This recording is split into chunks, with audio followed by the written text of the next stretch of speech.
사도행전 제2장 1절에서 13절까지입니다.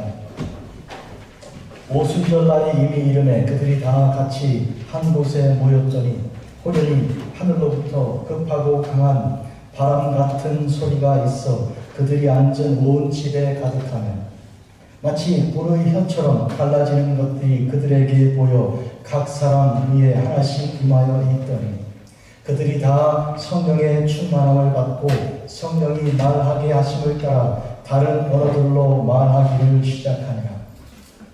그때 경건한 유대인들이 천하 각국으로부터 와서 예루살렘에 머물러 있더니 이 소리가 나매 큰 무리가 모여 각각 자기 방언으로 제자들이 말하는 것을 듣고 소동하여 다 놀라 신기하게 여겨 이르되 보라, 이 말하는 사람들이 다 갈릴리 사람이 아니냐.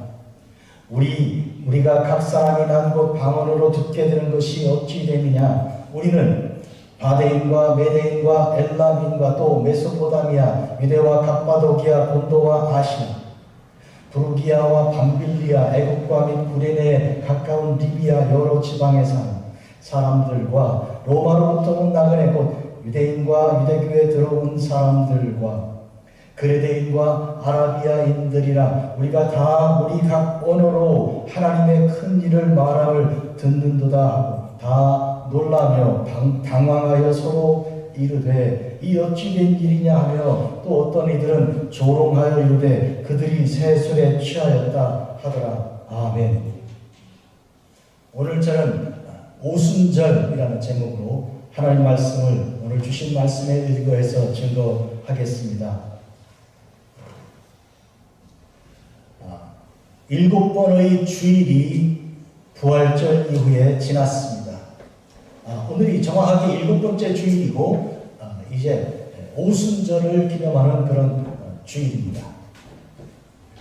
7번의 주일이면 49일이요. 그리고 50번째를 오순이라고 불러서 오순절이죠. 이것은 우리가 주 안에서 하나님께서 예비하신 바 해방하고 또 속죄하시고 그리고 풀어 살리시는 은혜가 넘치는 특별한 그런 날입니다. 하나님의 성령이 임하신 것입니다. 예수님께서 바로 이 날을 위하여 제자들에게 말씀하셨습니다. 예루살렘을 떠나지 말고 하나님의 약속하신 것을 여기서 기도하여 기다리라 하셨습니다. 하나님께서는 약속하시기를 주시기로 하신 그 약속 그대로 하나님의 성령을 주시는 것인데요. 여러분, 하나님께서 성령을 우리에게 얼마나 주고 싶으신지 주님의 가르침을 따르면 구하라, 찾으라, 그리고 문을 두드리라. 그리하면 우리가 마치 나쁜 좋지 않은 아버지가 아들에게 설마 떡 대신에 돌을 주겠는가? 설마 생선 대신에 뱀을 주겠는가? 그런데 좋으신 아버지 하나님 아니냐? 성령을 주시지 않겠느냐? 이와 같은 말씀 속에 우리 주님께서는 하나님께서 우리에게 성령을 주고 싶으신 그 마음이 있으신 것을 가르쳐 주셨습니다. 그러니 우리가 구하기 전에 우리에게 있어야 할 것이 무엇인지를 아시는데 우리가 제일 중요한 것은 성령이 우리에게 계셔야 된다는 것이죠. 우리는 그런 의미에서 삶의 우선순위, 우리가 구하는 그 첫 번째 중요한 것이 무엇인지를 바로 알아야 하는 것인데요. 우리는 제일 중요한 것이 하나님의 성령입니다. 마치 호흡이 끝나면 몸은 그대로 시체가 되는 거 아닙니까? 그것처럼 우리의 인생에서 우리 삶의 각 길에서 그 순간마다 하나님의 영이 계시지 않으면 우리는 살았으나 죽은 것입니다. 이런 의미에서 죽은 자를 도로 살리시고 그리고 흩어진 자들을 하나 모으시고 또 마른 뼈들을 온 사방에서 모아서 그들을 큰 하나님의 군대로 일으켜 세우시는 것은 하나님의 성령의 역사하시죠. 그런 의미에 여러분에게 우리에게 제일 필요한 것이 성령인 그것을 우리가 이 시간 기도하라고 주께서 명령하시는 것이죠. 그런데 사람들은 성령을 구하는 것이 그렇게 중요한 줄을 알까요? 모를까요? 몰라요. 그냥 돈이 중요한 줄 알고 명예가 중요한 줄 알고 지위를 따라 그렇게 열심히 어렸을 때부터 아주 어렸을 때부터 그렇게 전력을 다하고 있는데 사실은 성령을 그렇게 구해야 되는 것이죠. 해서 우리는 마치 밀바를 알지 못하는 거예요. 뭘 기도해야 되는지 모르고 그냥 잘못 알고 잘못 구하고 있는 것이죠. 이때 성령께서는 탄식함으로 우리를 위해 대신 기도하시기를, 성령께서 탄식함으로 우리를 위해 기도하시면 우리가 그 소리를, 기도 소리를 듣지 않아요. 바람결에 듣고, 그리고 이제 주님께서 간절히 구하시는 가운데, 기도하는 가운데 땀방울이 핏방울처럼 떨어지는 가운데 주님의 그 기도 소리를 듣지 않아요. 아, 내가 성령이 필요한 거구나. 이걸 알자마자 그동안 내가 추구하던 것을 던져버리고, 그렇잖아요. 세상을 향해, 물질을 향해 얼마 되지 않는 것을 서로 경쟁하기 위해서 달려가던 발걸음을 성령이 내게 임하자마자 돌이켜서 뒤로 뛰기 시작하는 거예요. 그럼 바로 1등이죠. 이런 의미에서 우리 삶에 이제 무엇을 구해야 되는지를 이제 바로 알게 되는 것이요. 이것이 우리에게 제일 중요한 바, 성령. 오늘 2000년 전에 오순절날 예루살렘에 임하였던 그 성령의 역사하심이 이 자리 금문교회 2025년 6월 8일 성령 강림 주일에 우리 모두에게 임하신 줄 믿으시기 바랍니다. 아멘. 그런 의미에서 우리 주님께서는 어제나 오늘이나 영원토록 동일하신 분이시죠. 저는 우리 교회 건물을 들어올 때마다 항상 생각하는 것이, 이 교회를 처음 1950년에 지으신 분들이 바로 이 오순절 성령의 역사를 간절히 바라는 분들이다 하는 걸 알 수 있어요. 12개의 기둥이 각각 기둥마다 10개씩 창문이 있어서 120개의 창문이 이 교회를 꽉 이렇게 채우잖아요. 우리 교회 연극 아주 전문하신 분이 계셔서 연극을 이제 청년들을 통해서 이 지역에 아주 훌륭한 복음의 요나서 같은 그런 연극을 통해 했던 분이 우리 교회에서 이제 공연을 해드니까 저걸 막아야 이렇게 집중하게 되니까 저걸 다 나무로 올려가지고 일일이 올라가서 다 120개를 막더라고요. 그 정성을 생각해보니까 야, 120개 너무 많다 그 생각을 그때 했는데요. 지금 생각하니까 많지 않고 딱 우리에게 맞는. 사랑하는 성도 여러분, 이와 같이 120명의 제자들이 그 자리를 떠나지 않고 기도했을 때 120명 중에 누구 하나도 성령 받지 못한 자가 없었습니다. 성령이 마치 하늘에서 내려오는 불의 혀처럼 갈라지는데 그 갈라지는 혀들이 하나하나 각각 사람에게 모두 다 그대로 임했다 그러니까 예외가 없는 것이죠. 있는 자리에 하나님은 누구도 차별하지 않으시고 다 똑같이 한결같이 이와 같은 하나님의 영을 부어주신 것인데, 오늘 이 시간 여러분 누구도 예외 없이 하나님의 영의 충만함을 받으시고 그리고 은혜 가운데 돌아가시기를 주의 이름으로 축복합니다. 아멘. 오늘 본문을 보니까 이 성령이 우리에게 임한 것에 대한 여러 증거가 요엘서에 이미 예언되어 있고, 이 요엘서의 이 예언을 오늘 베드로가 일어나 설교합니다. 거기 보면 이와 같은 일이 일어난다 그랬습니다. 때가 되어 하나님께서 성령을 보내실 것인데 그때 모든 사람이 성령을 받게 될 것이고, 자녀들은 장래일을 말할 것이고, 늙은이는 꿈을 꿀 것이고, 젊은 사람은 이상을 볼 것이다. 자녀, 늙은이, 젊은이, 그 말은 전 세대가 한 사람도 예외 없다는 그런 뜻이 되겠습니다. 또한 남종과 여종에게 부어주신다니 남자, 여자 누가 있습니까? 전부 다죠. 모두가 다 이와 같은 하나님의 성령을 받게 될 것이다. 이렇게 말씀하신 것이죠. 또한 이적을 하늘과 땅에 베풀 것인데, 이적이란 무엇입니까? 우리가 보고 그대로 양보할 수 없이, 그리고 핑계댈 수 없이, 그리고 변명할 여지가 없이 확실한 그 내용인 것인데, 오늘 보니 피와 불과 연기 기둥이라 그랬습니다. 피와 불과 연기 기둥이라면 이 세 가지는 모두 다 이스라엘을 애굽에서 구출을 내실 때 일어났던 그 표적입니다. 이스라엘이 애굽에서 430년을 살면서 종노릇하여 그들은 다 죽게 되지 않았습니까? 여기서 다 우린 죽고 만다. 아들을 낳으면 강에 던져서 죽게 하면 씨가 다 말라버릴 것이죠. 이들이 없어지는 것은 시간 문제예요. 그래서 그들은 부르짖어 하나님께 간구드렸습니다. 히브리어로 쫙 그러는데 이건 무슨 뜻이냐면 그냥 울부짖는 거예요. 땅 밑바닥에서 하나님을 향하여 가슴을 열고 부르짖는 것이죠. 그때 하나님께서 들으시고, 그리고 또한 조상들에게 주신 약속을 기억하셨습니다. 그리고 증거를 보여주신 거예요. 이것은 분명하고 확실한 구원의 능력이죠. 첫째로 피입니다. 여러분 아시는 대로 10가지 재앙을 통해 이스라엘을 구원하셨는데 첫 번째 재앙이 피와 관련되어 있지 않아요. 물을 피로 다 바꾸신 일이고, 마지막 재앙은 어떻습니까?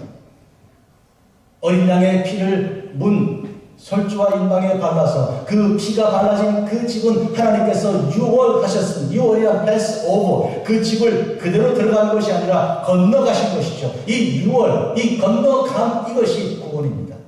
한마디로 들어가서 죽여야 누구든지 그 죄의 삭은 사망이기 때문에 죄의 값을 받기로 하는 칼을 맞아 주님의 그 재앙을 맞아 죽어야 할 것이나 하나님께서는 그 집을 피 때문에 넘어가신 것이죠. 이것이 구속의 은혜입니다. 두 번째로 불입니다.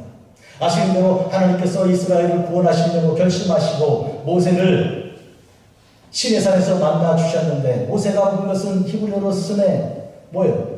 가시떨기예요. 가시떨기인데 불이 붙었습니다. 그런데 다 없어지는 것이 아니라 계속 불이 계속 있고 나무도 그냥 있는 거예요. 신기해서 이 본 적도 없다 해서 다가가는 그에게 하나님께서 모세야 모세야 내가 선 곳은 거룩한 곳이니 내 발에서 신을 벗으라. 하나님 임재한 곳이 거룩한 곳인 것을 그 불을 통해서 보여주신 것입니다.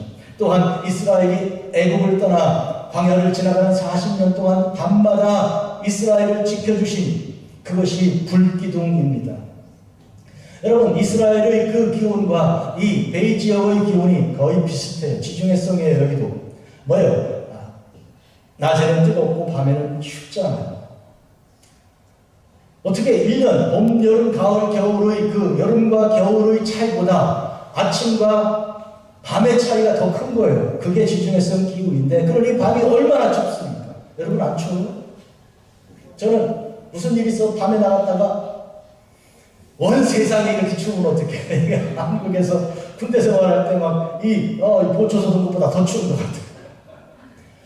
그런 그 추위를 하나님의 그 불로 이렇게 보호하시고 지켜주셨습니다. 세 번째로 하나님께서 영광 가운데 시내산에 임하실 때 불로 하나님의 임재를 보여주신 것이죠. 확실하고도 분명한 것이죠. 그리고 세 번째 연기입니다. 시내산에 주님께서 영광 가운데 임재하실 때 그때 그 연기가 가득한 그 모습을 통해 하나님이 여기 계심을 이스라엘이 인정할 수밖에 없게 하셨습니다. 출애굽 사건은 모든 하나님의 구원 사건의 그런 역사적인 점거입니다. 무슨 얘기인가요?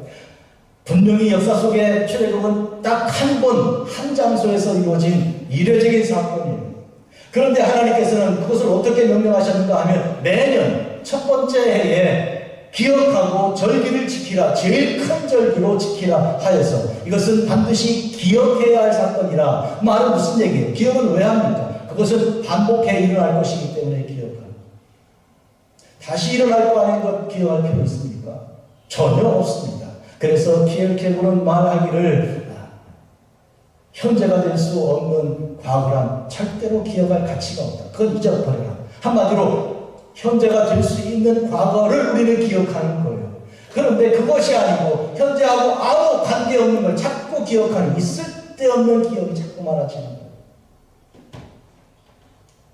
그런 의미에서 주님께서는 이것은 쓸데있다. 이건 가장 귀한 기억이니 꼭 1월달에 기억해라 하고 6월절을 지정해 주신 것이죠. 이 6월절을 기억하는 건 과거의 일만 기억하는 것이 아니라 이것은 앞으로 다가올 역사가 반드시 이루어질 것이라는 미래일까지 기다리게 하는 역사인데 이것은 과연 예수 그리스도께서 출애굽 이후에 그 기다림 속에 하나님의 어린 양으로 오셨습니다. 그리고 십자가 위에 하나님의 어린 양의 피로 다 흘려 우리의 모든 몸을, 우리의 삶을 구속하여 살려주신 일이죠. 그로써 우리 주님께서는 구원의 역사, 완성을 이루어 내신 것입니다.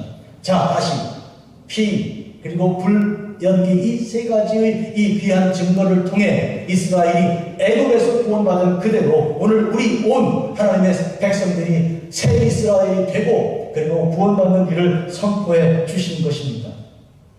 이러므로 누구든지 우리가 하나님의 이름을 부른다면, 여호와 하나님의 이름을 부른다면, 모세에게 계시하시기를 나는 스스로 있는 자니라 선포하신 그 이름을 우리가 부른다면 예수 그리스도 안에서 우리는 반드시 구원받게 될 것입니다.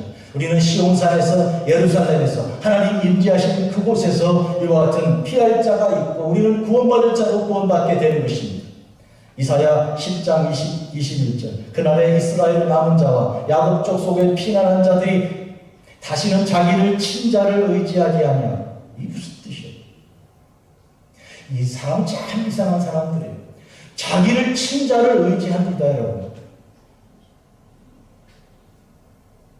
그 이상한 일이에요. 이게 그 무슨 뭐 스톡홀름 신드롬인가 뭐 그런 게 있어요. 자기를 붙잡아가지고 포로로 잡아가지고 고통을 준 사람인데 그 사람을 사랑하는 거예요. 예? 성경에 말합니다. 너희들 부자 좋아하지? 부자 의지하지? 나 안다고 그러고 자꾸 뭐 그 얘기하지. 부자가 너희들에게 해준 게 뭐냐? 너희 것을 빼앗고 너희를 멸시하고 우습게 생각하고 선물 가져가도 흥하고 버리는 이 부자를 너희들은 왜 그렇게 좋아하냐? 지금 자기를 참 친자를 의지하는 이 어리석음을 더 이상 반복하지 않고 이스라엘의 거룩하신 이 여호와를 진실하게 의지하리니 남은 자 야곱의 남은 자가 능하신 하나님께로 돌아올 것이라. 바로 이와 같이 하나님께서 남은 자, 하나님께서 남겨주신 자, 그 남은 자의 아름다운 이 구원의 역사를 하나님께서 이루실 것인데요. 누구든지 주의 이름을 여호와의 이름을 부르는 자입니다. 세상을 부르는 것 아니고 자기를 친자를 의지하지 않고 나를 사랑하되 내게 당신의 아들을 보내 십자가에 못 박아 죽게 하신 그 하나님을 사랑하는 것이죠. 이것이 성령 안에서 깨달아지는 것이죠. 성령 받지 못하는 여기까지 이르지 못하는 것입니다. 오늘 여기 예루살렘에서 성령 받은 사람들이 각각 성령이 말하게 하심에 따라 말하기를 시작한 것을 이제 주목하겠습니다. 성령이 말하게 하심에 따라 이전에는 무슨 뜻인가? 자기들 말하고 싶은 대로 말했다는 것이죠. 자기의 욕심을 따라. 사람이 말은 어떻게 나오는지 아십니까? 생각하는 게 말로 나와요. 항상 자기 속에 생각하는 거. 그래서 이 친구들끼리 대화하다가요, 누가 열심히 말하면 그거 듣고 있지 않아요. 듣고 있다가 틈만 나면 딱 하고 자기 얘기하는 거예요. 앞뒤 관계가 문맥이 통하지 않는데 막 얘기하는 거예요. 왜 그런 자기 생각 속에 그 말이 나오기 때문에 그런 것이죠. 이게 인간관계의 이 대화가 참 이렇게 어긋나는 하나의 징표이죠. 그런데 성령 받은 사람들은 자기의 생각대로 말하지 않고 성령의 생각대로, 성령이 말하게 하심을 따라 말하기 시작합니다. 이거는 굉장히 중요한 사실. 오늘 저는 이 얘기를 하려고 초점이 사실은 여기에 있습니다. 성령 받은 제일 큰 중요한 증거는 말이 달라지는 거예요. 내 말이, 이전에는 내 말이었는데 이제는 하나님의 성령께서 말하게 하심을 따라 하는 말입니다, 여러분. 그런 변화가 여기 일어났습니다. 당시에 유월절을 그리고 이제 명절을 지키러 온 여러 사람들이 해마다 있는데 그 중에 15군데에서 온 사람들이 여기 언급이 되어 있습니다. 이건 구체적으로 하나하나 언급한 걸로 볼 때 굉장히 중요한 내용인데, 첫째로 바데인. 이 바데인이란 오늘날 이라크와 이란 지역을 포함하는 주전 1세기 큰 제국이었는데 이란의 북부 지역이죠. 바데 사람들이 왔습니다. 물론 그리로 흩어져 살던 유대인들 중에 절기를 지키러 온 사람들, 또 어떤 개종한 사람들 중에 온 사람들이죠. 그들은 그들의 말을 하는 거예요. 그런데 이들이 지금 갈릴리 출신의 이 120명 사람들이 자기들이 알아듣는 말로 말하는 걸 듣고 깜짝 놀라고 있는 것이, 두 번째 사람은 메대 사람들입니다.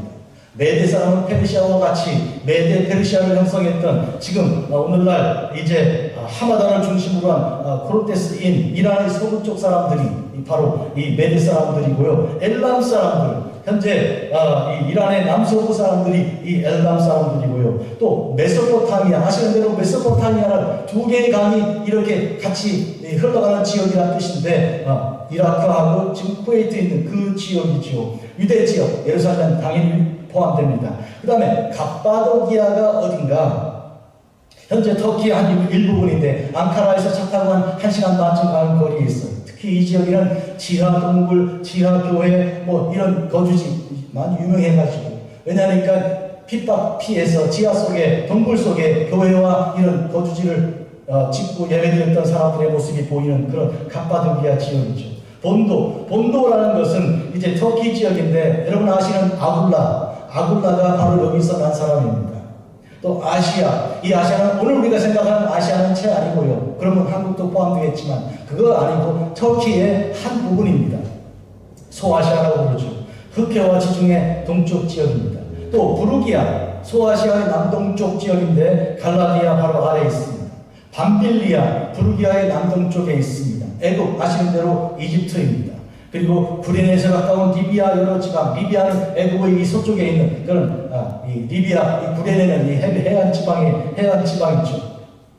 로마로부터 온 나그네, 이제 멀리 로마, 지금 이탈리아에서부터 온 사람도 있습니다. 그레데인, 에게해 지역, 에게해 이 바다가 있지 않습니까? 얼마나 많은 섬들이 있고 문명이 발달한 곳이 맨 밑에 크게 이렇게 고구마처럼 딱 누워있는 제일 큰 섬이 바로 그레데입니다.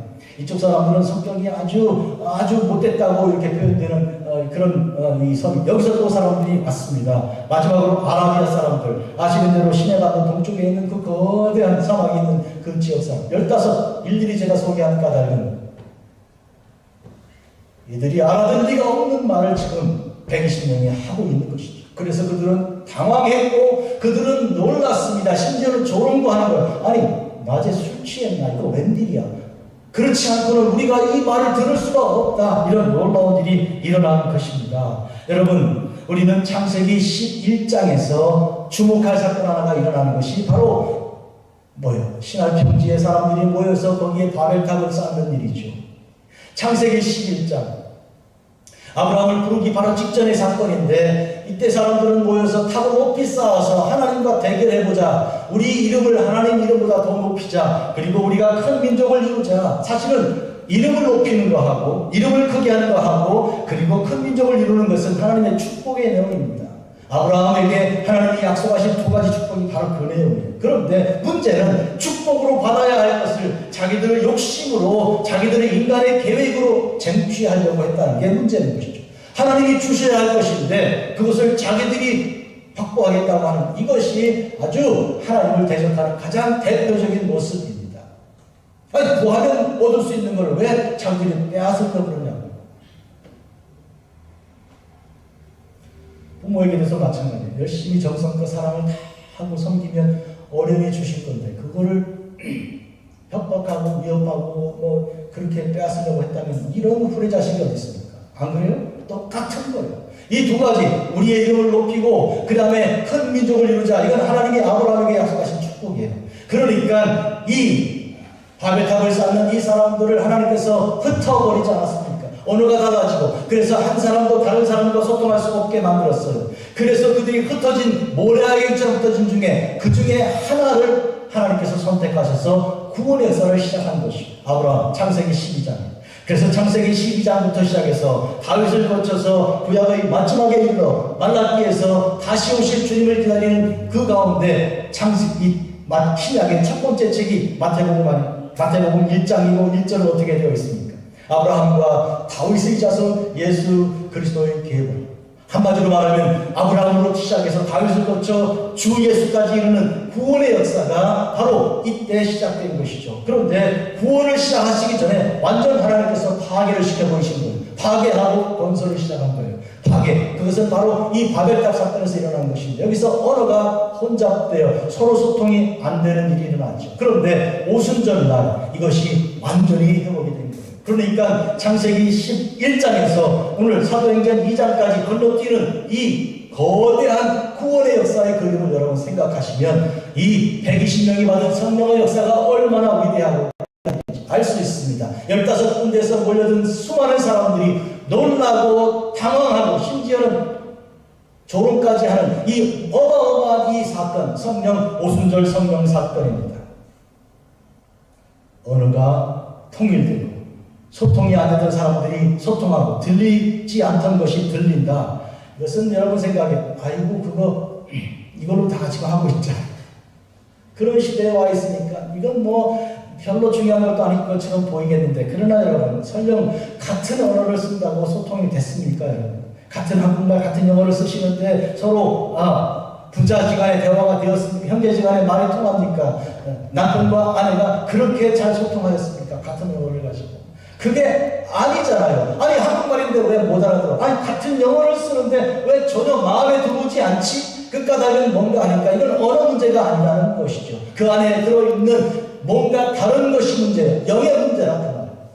한마디로 말하면 이것은 영적인 문제인데 육신의 문제로 잘못 착각하고 살아오는 거예요. 그래서 그것을 풀기 위해서 가정, 정치, 경제 이런 협상 타협도 하고 별거 다 했지만 그러나 그렇게 되지 않는 것이죠. 이제는 우리가 해법을 알았습니다. 성령이 통해야 하는 것이죠. 그러면 언어도 문제가 되지 않고 문화도 문제가 되지 않고 피부 색깔도 문제가 되지 않고 남종이나 여종이나 어떤 젊은 세대나 늙은 세대나 전혀 문제가 되지가 않는 것이죠. 여러분 믿으십니까? 아멘. 아멘. 이걸 꼭 아셔야 돼요. 어떤 사람들은 이거 젊은 사람들이 있는 그 문화야. 우리 늙은이는 못 껴. 우리 노인들이 있는 곳에는 젊은 사람들이 이거는 성령이 없을 때 하는 얘기예요. 그러나 하나님의 영이 임하면 모든 세대가 다 같이 젊은이나 늙은이나 노인이나 이같이 남종이나 여종이 전부 다 같이 기뻐하고 하나님께서 말하게 하시면 따라 말하기 시작하는 소통의 역사가 시작되는 것입니다. 첫 번째로 우리가 기억해야 할 것은 삼위일체 하나님과 우리가 성령으로 통하게 되는 것입니다. 누가 하나님이신지, 하나님의 아들 어떤 분이 예수님이시고 성령이 어떤 분인지를 우리가 비로소 위에서 아래로 통하게 되는 것이죠. 요한 1서 6장 7절을 보면 우리가 하나님과 사귐이 있다, 하나님과 사귐이 있다는 것과 또한 우리끼리 서로 사귐이 있다는 것에 대하여 7절, 6, 7절에 각각 말하고 있는 것인데 이것은 십자가와 마찬가지예요. 십자가가 위에서 아래로 소통하고 하나님이 아들이 이 땅에 보내주시고 하늘에서 땅이 하늘의 영광 땅의 평화 이루어진 수직의 그 소통이 이루어졌잖아요. 주님을 통해. 그 다음에 두 번째 뭡니까? 우리 주님의 명령을 따라 내가 너희를 사랑한 것처럼 너희도 뭐하라? 서로 사랑하라. 수평의 소통이 이루어지기 시작한 거예요. 그래서 십자가는 이와 같은 하나님과 우리가 화해가 되고 우리끼리 또 화해가 되는 놀라운 소통의 역사가 일어난 것인데 이것이 깨달아지고 믿어지고 아멘할 수 있는 것은 무엇 때문에? 성령 때문에. 성령의 역사하심이 그것을 가능하게 하는 주님께서 가르쳐 주신 것, 주님께서 우리를 양육하신 것이 생각나고 믿어지게 되고 알게 되는 것이 성령의 역사인 것입니다. 여러분. 이런 의미에서 주님께서 이것이 중요하니 예루살렘을 떠나지 말고 여기서 내가 너희들에게 약속하고 보내준 하나님께서 약속하시고 내가 보낼 성령을 기다리라고 하신 것이죠. 이미 주님께서 말씀하신 것은 그러므로 너희는 가서 모든 민족으로 삼아 제자로 삼아 아버지와 아들과 성령의 이름으로 세례를 베풀고 마태복음 28장에 읽고 있습니다. 내가 너희에게 분부한 모든 것을 가르쳐 지키게 하라. 볼지어다 내가 세상 끝날까지 너희와 항상 함께 있으리라. 이와 같은 땅끝으로 파송할 때 하나님께서는 아버지와 아들과 성령의 이름으로 세례를 베풀라고 말씀하셨고 이와 같은 삼위일체 하나님의 놀라운 은혜를 입고 있어야 나가서 세례를 베풀고 제자를 삼고 그와 같은 양육을 하게 되는 것입니다. 여러분 당장대를 벗어나면 이단 땅을 넘어가면 바로 언어불통이 시작되는 거예요. 시리아 사람들 그리고 저쪽 애국 사람들 그리고 저 바데인 메데인 전부 다 많이 다른 사람들인데 어떻게 땅끝까지 가는 거예요. 가다가 금방 쓰러지고 말 거 아니에요. 그러나 이렇게 주께서 말씀하셨습니다. 오직 성령이 너희에게 임하시면 너희가 권능을 받아 예루살렘과 온 유다와 사마리아와 땅끝까지 이르러 내 증인이 되리라. 오직 성령이 너희에게 임하시면 성령 충만으로부터 받은 그 권능이라는 것은 진정한 소통의 권능. 여러분 힘 중에 제일 큰 힘이 뭔지 아십니까? 말이 통하게 되는 힘이에요. 뭐 권력 가지고 돈 가지고 어떤 힘 장사가 힘을 쓸 수 있는 게 아니고 딱 한마디만 얼굴만 봐도 통하고 마음이 통해지는 그 빙그레 웃음이 나오는 이게 진짜 힘이에요. 그게 힘이에요. 만져보세요. 다 아시나 봐요. 진짜 힘은 사람을 가만히 무장해제를 시키는 게 진짜 힘이에요. 안 그러면 괜히 이 사람하고 싸워봐? 내가 질 것 같아? 내가 속을 줄 알아? 이렇게 마음 먹으면 같은 한국말도 안 들려요. 그런데 괜히 말이죠. 무장해제가 쓱 되면 이 콩글리시인데 다 알아먹는 분명히 콩글리시인데 다 알아. 벌써 말하기도 전에 웃음이 확 나기 시작하면서 벌써 친구라고 그러는 거예요. 아니고 이러면서 되는 거예요. 이게 중요하잖아요. 그러니까 단어를 많이 하는 게 중요한 게 아니고 문법을 잘 파악하는 게 중요한 게 아니고 영이 진정한 영이 들어요. 진정한 영이 역사하면 뭐가 됩니까? 이 사람은 내 친구. 이 사람은 내가 사랑할 사람, 이 사람은 예수 그리스도를 알고 구원받을 사람 이렇게 되는 거예요. 그 마음이 열린 것이 소통의 시작인 것이죠. 해서 이 교회, 예루살렘 교회가 이렇게 닫아졌습니다. 보시겠습니까? 믿는 사람들이 다 함께 있어 모든 물건을 서로 통용하고 재산과 소유를 팔아 각 사람의 필요를 따라 나눠주며 이 도대체 이게 무슨 얘기예요? 이게 무슨 얘기냐고요? 형제지간에도 돈 거래는 안 하는 거 아니에요. 친구지간에도 돈만 얘기만 나오면 금방 친구가 깨지는 거 아니에요. 이 돈이 이렇게 무서운 세상 아니에요. 여러분 다 알고 계시죠? 무슨 얘기인지. 그런데 어떻게 해서 모든 물건을 서로 통용하냐고요. 재산과 소유를 팔아 각 사람의 필요를 따라 나눠주냐고요. 공산주의같이 억지로 잡아다가 이렇게 지주를 죽이고 그렇게 하지 않는데 어떻게 이게 가능한 일인가요? 이 일이. 왜 하니까 물질이 나를 주장하는 것이 아니라 내가 물질을 다스리는 사람이 되었기 때문이죠. 본래 창조하실 때 하나님께서 우리에게 주신 그 축복의 내용이 그겁니다. 모든 피조물들을 너희들이 다스려라. 그거예요. 너희들이 다스려라. 그런데 문제는 많은 사람들이, 대부분의 사람들이 물질에 의하여 다스림을 받았기 때문에 따라서 물질에 따라 희노애락이 다 결정돼 버린 것이죠. 그래서 길 가다가 휘지휘지 오는 사람 보면 뻔한 거예요. 저 사람은 주식이 하나 올랐네. 예측이 다 되는 거예요. 그게 무슨 즐거움입니까? 원래는 내가 웃을 때 사람들이 몰라야 되는 거예요. 왜 저렇게 웃지? 그래서 찾아와가지고 당신 왜 웃냐고 물어보게 되는 거예요. 베드로전서 3장 15절 사람들이 너희들에게 소망에 대하여 물을 때 너희들은 반드시 두려움과 온유한 마음 가지고 대답할 준비를 해라. 예수 그리스도를 증거할 준비를 해라. 다 알면 물어보지 않아요. 저 사람 왜 웃는지 내가 알아. 그러면 안 물어본다고. 그런데 모르니까 도대체 저런 환경에서 나 같으면 벌써 그랬는데 어째서 당신은 웃냐 하고 소망에 대하여 묻는 그 신비함이 있는 사람, 소망의 신비를 가진 사람이 이 예수 믿는 사람이에요. 그 사람이 성령의 사람입니다. 믿으시면 아멘. 아멘 하실 분들은 받을 준비를 다시 한번 기회 드릴게요. 아멘. 이거 아멘 하셔야 돼요. 따라서 물질을 다스릴 수 있게 된 거예요. 그래서 여러분 중에 11조를 드리기 시작한 성도에게 제가 물었더니 10분의 1이 결핍하게 된 게 아니고 마음이 너무 뜨거워져서 감사하게 된다고 이렇게 대답했습니다. 그런데 여러분 이 교회가 좋은 일만 생긴 것이 아니라 핍박이 들어오기 시작했습니다. 사도들이 투옥됐습니다. 사도행전 5장 18, 20절을 보니 대제사장들 그와 함께 있는 자들 곧 사두개인의 강파가 다 마음에 시기가 가득하고 왜 시기가 막 일어나냐고. 이 즐거워하고 기뻐하면 같이 좋아하면 안 돼요? 근데 성령이 없으면 그렇게 되지가 않는 거예요. 사도들을 잡아다가 옥에 가두었습니다. 시기한 자들은 자기들께 별게 아닌 걸 알고 있기 때문에 그런 거예요. 자기가 더 좋은 걸 하고 있으면요 시기 아니야. 그래 가지게 해. 이렇게 하는 것이죠. 그런데 이들이 시기하고 잡아 죽이려고 마음먹은 것은 그들 속에 이미 알고 있는 거예요. 저들의 본질을 알고 내가 아무것도 아니라는 것과 내가 추구하는 것은 정말로 쓸데없는 것을 그들은 자기들이 알고 있는 거예요. 그런데도 못 벗어나고 있으니까 안타까운 일이죠. 그래서 잡아다가 옥에 가두었는데 주의 사자가 밤에 문문을 열고 끌어내 이릅니다. 가서 성전에 서서 이 생명의 말씀을 다 백성에게 말하라. 성전에 가서 서서 말하라. 생명의 말씀. 그리하여 복음을 증거하는 사람들이 있었고 그들이 핍박을 받았는데 아시는 대로 스데반이 주 예수 그리스도의 복음을 증거하다가 주 예수 그리스도의 그 서신 것을 보면서 주여 저들의 죄를 저들에게 돌리지 말라고 기도했던 그가 사도행전 7장에서 도량하자 죽었습니다. 야고보는 헤롯의 죽었습니다. 사도행전 12장 전반부. 그리고 베드로도 옥에 갇혔습니다. 사도행전 12장에. 그러나 교회는 기도하였습니다. 간절히 기도하게 되었는데 이 기도 속에서 이제 장차 올 그 큰 환란, 교회가 흩어지는 그 환란을 이기는 진정한 힘이 나타났던 것입니다. 여러분 모였던 교회 그야 120명이 모였다가 복음 증거하니 하루에도 3,000명씩 모이는 역사 일어났던 교회가 위기가 오고 그리고 흩어지게 되었다면 이제는 끝난 거 아닌가요? 교회는 시대가 이제 끝난 것인가요? 그렇지가 않습니다. 흩어진 교회들이 복음을 전하는 교회가 된 것이죠.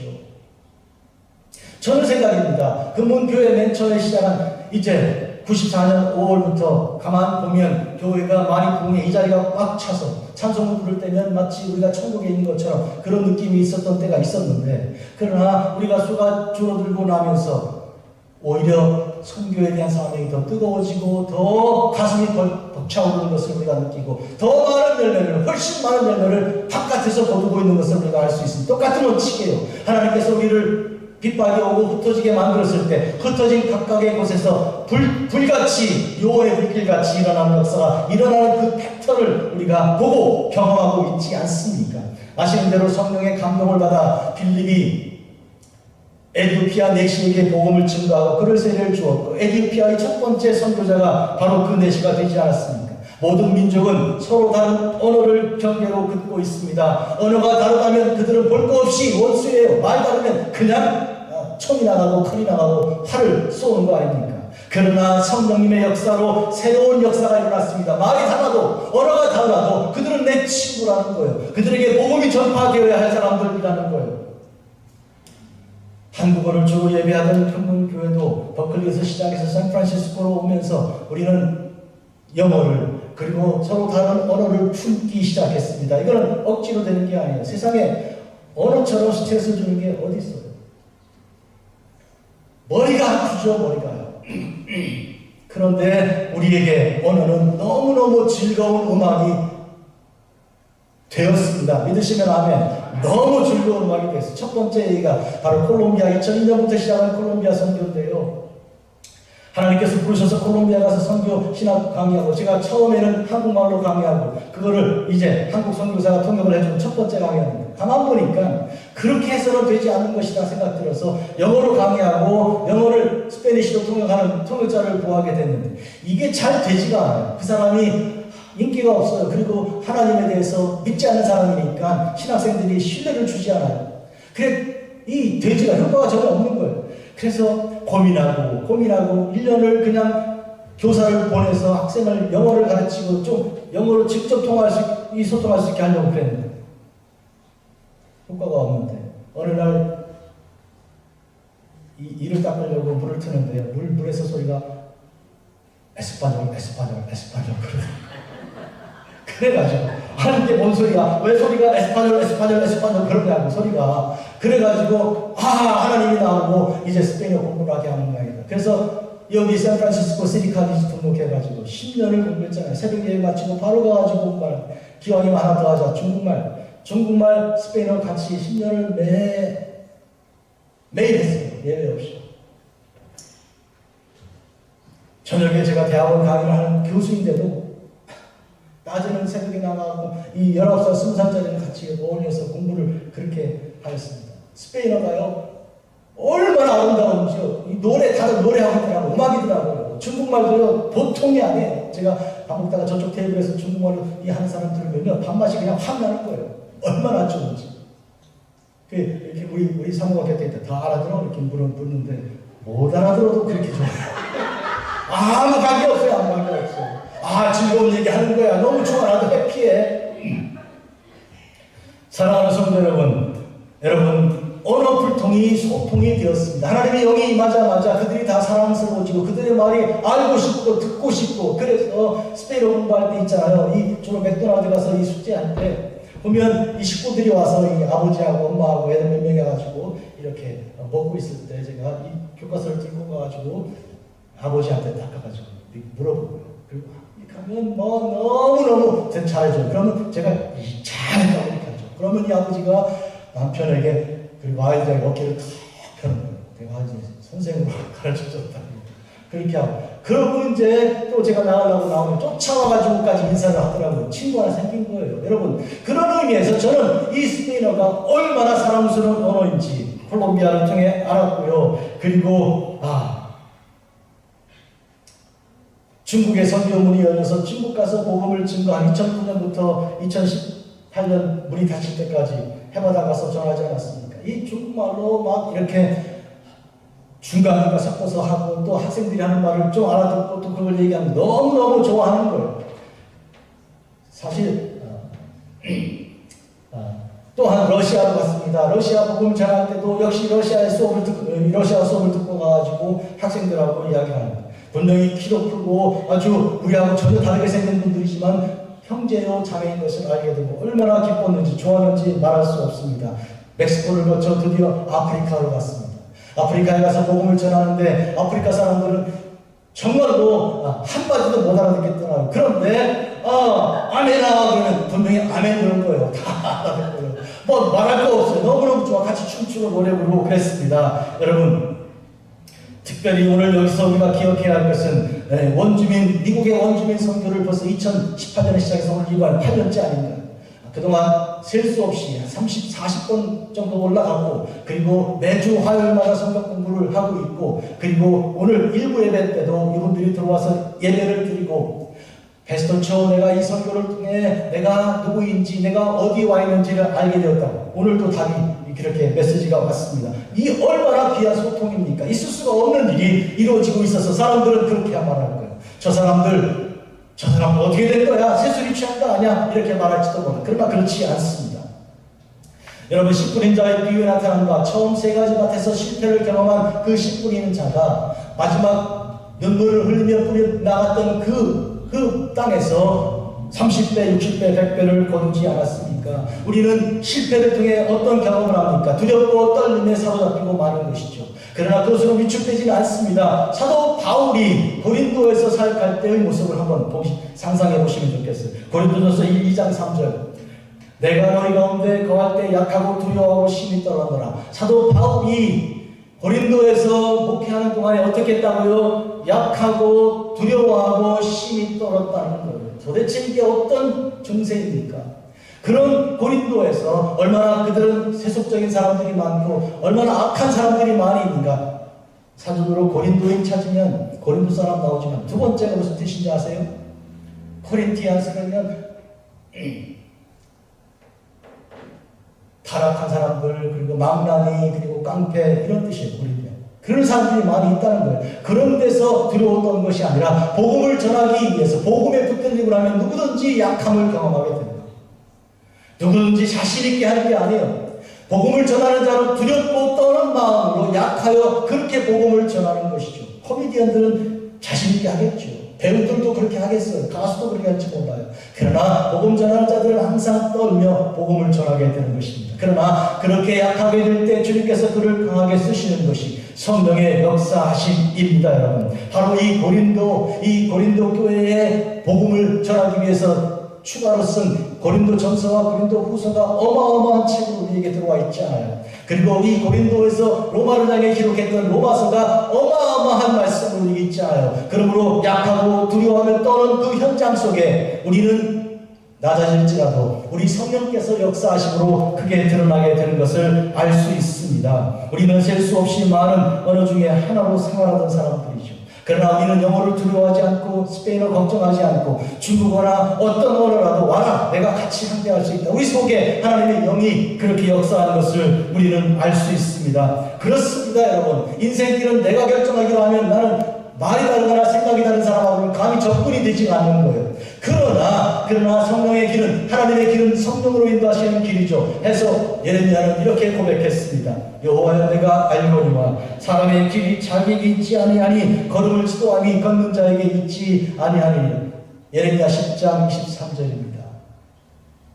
성령 충만 받은 자는 스스로 계획하지 않고 성령의 계획하심의 인도하심을 온전히 따르게 되는 것입니다. 로마서 14장 7, 8절.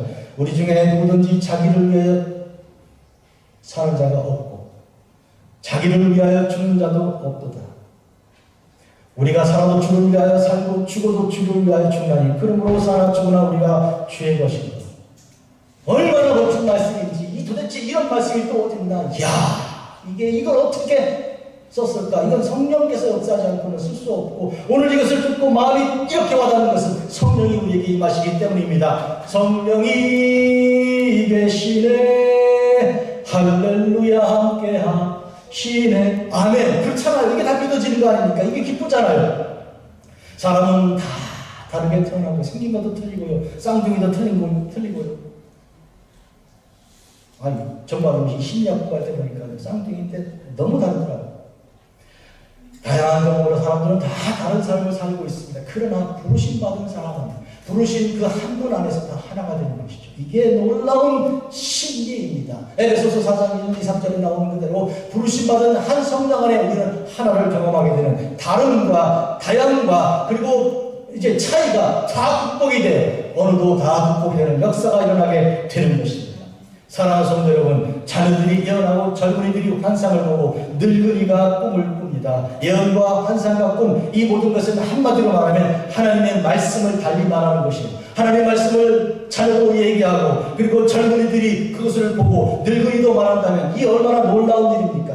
하나님 말씀, 성경 말씀이 내게 중심이 되고 또 중심이 되는 거예요. 항상 성경 말씀으로 돌아가시고 하나님 말씀으로 회복이 돼야 되는. 왜 아프고 왜 실망하고 왜 인생이 재미가 없고 왜 살고 싶지 않고 그런 생각이 드는가? 말씀이 없어서 그런 거예요.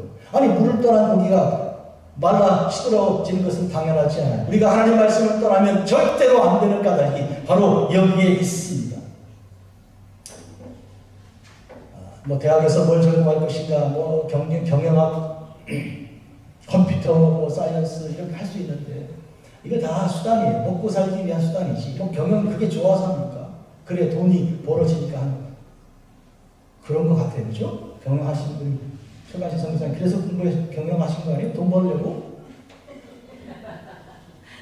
그런데 여러분 돈이라는 것은 수단인데 사실은 이것은 별로 많아도 관계없고 별로 없어도 큰 틀림이 없어요. 목적만 제대로 되면 되는 거예요. 맞습니까? 그 목적은 하나님 말씀 속에 있고 성령 충만은 그것을 우리에게 분명히 목적을 가르쳐 줍니다. 지난 주간에 제가 어떤 영상을 하나 봤어요. 4명의 아이들이 무대에서 이렇게 이 음악에 따라 춤을 추는데요. 하나는 제가 여기 왜 와 있는지도 모르더라고요. 또 하나는 옆에 이 흉내내기를 바쁜데요. 그 중에 한 아이만 자기가 거기 왜 와 있는지 그리고 자기가 하는 일이 뭔지를 정확하게 알더라고요.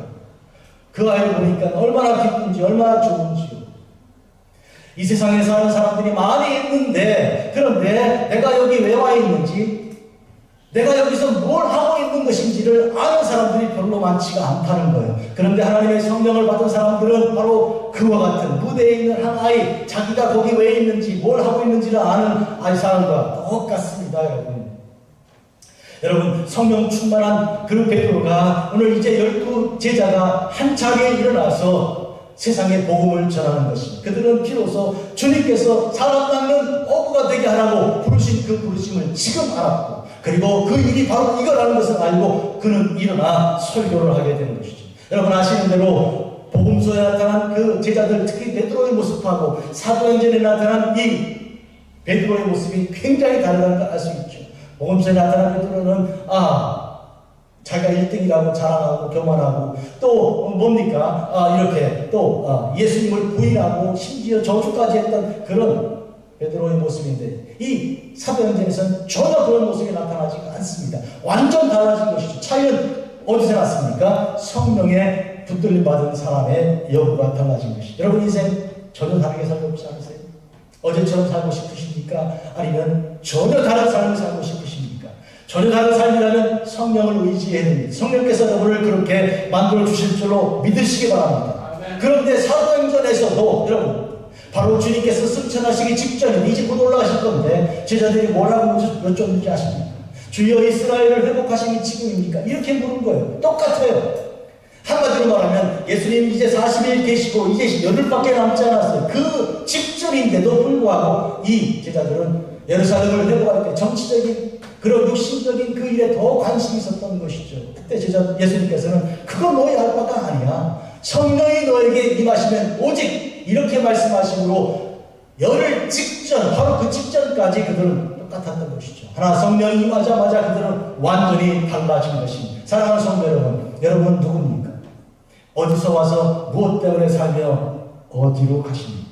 여러분이 그리는 자화상은 어떤 얼굴입니까?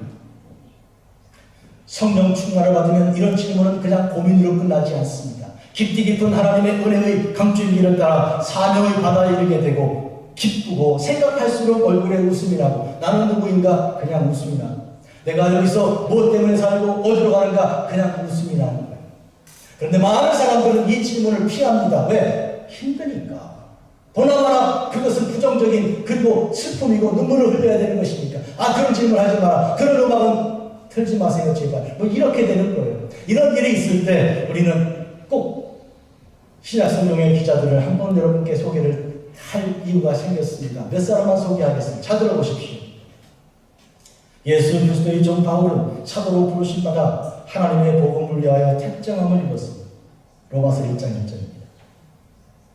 갈라디아서 1장 1절 사람에게서 난 것도 아니요 사람으로 말미암은 것도 아니요 오직 예수 그리스도와 그를 죽은 자 가운데서 살리신 하나님 아버지로 말미암아 사도된 바울.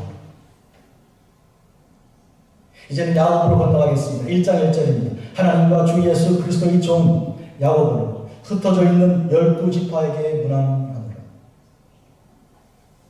베드로전서 1장입니다. 예수 그리스도의 사도 베드로는 본도 갈라디아 핫바도리아 아시아와 비두니아에 흩어진 나그네 곧 하나님 아버지의 미리 아심을 따라 성령이 거룩하게 하심으로 순종함과 예수 그리스도의 핏뿌림을 위하여 택하심을 받은 자들에게 편지하는 은혜와 평강이 너희에게 있을지어다. 베드로 얘기했어요. 이제는 유다입니다. 예수 그리스도의 종이요 야고보의 형제인 유다는 부르심을 받은 자 하나님 아버지 안에서 사랑을 얻고 예수 그리스도를 위하여 지키심을 받은 자들에게 편지한다. 이들이 그려내고 있는 자화상은 자기가 누구인지 그리는 그 그림은 성령의 충만함을 받고 거듭난 후에 예수 그리스도 안에서 그려진 새 그림입니다. 옛날 그림 아니에요. 사람은 자기가 누구인지 그리고 어떤 사명으로 살아가는지 이것이 분명해야 됩니다. 영적 흔들리지 않는 영적으로 분명하고 확실한 자화상을 가지고 있어야 하는 것이죠. 우리는 그런 의미에서 우리를 부르신 주님 안에서 성령 능력으로 말미암아 우리가 누군지를 알게 되고 그리고 어떤 일을 하는 사람인지 깨닫게 되는 것이고 달려갈 길을 달려가되 넘어져도 다시 일어나는 것입니다. 사람은 도대체 무엇입니까? 왜 사람을 그렇게 부러워하고 사람을 왜 그렇게 두려워합니까? 우리는 그들이 모두 다 결국 복음의 대상자이라는 것을 우리는 반드시 알아야 합니다. 우리는 복음을 전하기 위한 그래야 그들을 주께서 보내셨으니 그들은 우리의 친구요 우리의 손님이라는 것을 알고 정성껏 최선을 다하여 주님이 내게 보내주신 그 목적에 맞게 대접하여 말씀을 증거하고 전해야 할 것입니다. 주께서 생명의 길을 내게 보이셨으니 주 앞에서 내 기쁨이 충만하게 하시리로다. 사도행전 22장 18절. 바로 다윗이 한 시편 16편의 말씀을 오늘 베드로가 일어나서 인용한 것입니다. 다시 읽어볼까요? 주께서 생명의 길을 내게 보이셨으니 주 앞에서 내 기쁨이 충만하게 하시리로다. 아멘. 그리고 성령 충만한 베드로가 선포한 이 말씀이 이어서 이렇게 선포되고 있습니다. 이 예수를 하나님이 살리시니라. 우리가 다 이 일의 증인이로다. 하나님이 오른손으로 예수를 높이시매 그가 약속하신 성령을 아버지께 받아서 너희가 보고 듣는 이것을 부어주셨느니라. 의심하고 당황하고 조롱하는 사람들에게 15개의 서로 다른 지역에서 와서 있는 그들에게 일어나서 이렇게 증거하는 이 예수님 하나님께서 살리셨고 이 일은 우리가 증인이라고. 우리가 증인이니까 우리는 성령의 말을 따라 말하고 여러분 그래서 듣는 거라. 이 정도로 변화됐다면 하나님은 얼마나 위대하시냐. 여러분도 하나님 손에서 그렇게 쓰임받을 줄 분명히 믿습니다. 두려워하고 도망치며 주님을 부인하고 저주하던 베드로가 이렇게 달라졌습니다. 2025년 이제는 우리 차례입니다. 이제는 여러분의 시대가 온 것입니다. 성령께서 그렇게 역사하십니다. 아멘. 오늘 예배를 드리기 직전에 최가시 선교사님이 선물을 가지고 왔습니다. 이게 이렇게 큰 책 보셨습니까? 이거 몇 파운드쯤 한 5파운드, 6파운드 되는지 모르겠어요. 이게 피그미족 기대모어로 번역된 성경 신약 성경입니다. 이게요. 최가시 선교사님이 오늘 현장에 와 있고요. 지금 홍보에 가서 홍보에 있는 피그미족 그들에게 한국말의 가나다라 아야 어여 오요를 가르쳐가지고 그걸로 소리를 내서 그들의 말을 수집하고 채집하고 단어집을 만들고 그래서 드디어 소리를 이렇게 적어낸 그들의 말을 하나님 말씀으로 적어낸 신약 성경이에요. 어떻게 생각하십니까? 세종대왕이 한글을 창제한 이래 여러 많은 어마어마한 사건이 일어났지만 이런 사건을 본 적 있습니까? 오늘 첫 번째로 여러분에게 이 책을 소개합니다. 우리가 뭐 수가 여기 한 3,000명쯤 앉아있어야 되는데 이 얼마 안 되니까 이 일이 별로 대단하지 않은 거라고 생각하면 안 됩니다. 이건 어마어마한 일이요. 세종대왕이대로 이것은 하나님께서 이렇게 쓰시려고 그렇게 준비해 놓으신 거라 그렇게 믿는 것입니다. 우리가 사랑하는 최가시 선교사님이 이 일에 앞장섰고요. 이 책을 출판한 출판사가 동현이라고 저희 대학교 동창인데 이 두 믿음의 식구들을 묶어가지고 이렇게 아름다운 작품을 또 우리 많은 사람들의 기도를 통해 역사하시는 우리 하나님은 위대하신 하나님이십니다. 사랑하는 성도 여러분, 저는 아침에 주차장에서 이 책을 받고 막 춤추려고 그러다가 미쳤다 그럴까봐 춤은 못 추고 너무 좋아서 지금 몇 가지 말씀을 증거하는 것이죠. 사랑하는 성도 여러분, 우리가 살아가는 삶은 그와 같은 것이 두려워할 것을 두려워하는 것이죠. 하나님을 두려워해야 되지 영혼을 두려워할 필요가 뭐 있습니까? 사람을 두려워할 게 뭐가 있어요? 우리는 마땅히 두려워할 하나님을 두려워하고요. 사람은 그냥 사랑하는 거예요. 그냥 통째고 위협해도 그냥 사랑하는 거예요. 그러면 이기는 것입니다. 기도하겠습니다. 자비롭고 거룩하신 아버지 하나님, 우리를 사랑하사 성령 오순절 성령의 역사를 우리에게 허락하여 주시고 오늘 그 말씀을 듣고 생각하고 깨닫게 하여 주셨으니 얼마나 감사한지 말할 수 없습니다. 어제나 오늘이나 영원토록 동일하신 우리 주님께서 오순절날 120명에게 허락하신 성령의 역사하시니 오늘 이 자리에도 임한 줄 우리가 분명히 믿사온즉 이제는 달라져도 확실히 달라진 사람으로 복음을 위하여 나아가는 주의 종들로 살아가는 귀한 주의 일꾼들 되게 하여 주시고 우리가 보고 들은 예수 그리스도를 십자가에 죽으사 깨어나 장사 지난 바 사흘 만에 부활하신 우리 주님을 다시 오실 주님을 증거하는 귀한 증인으로 살게 하옵소서. 예수님 이름으로 기도합니다. 아멘.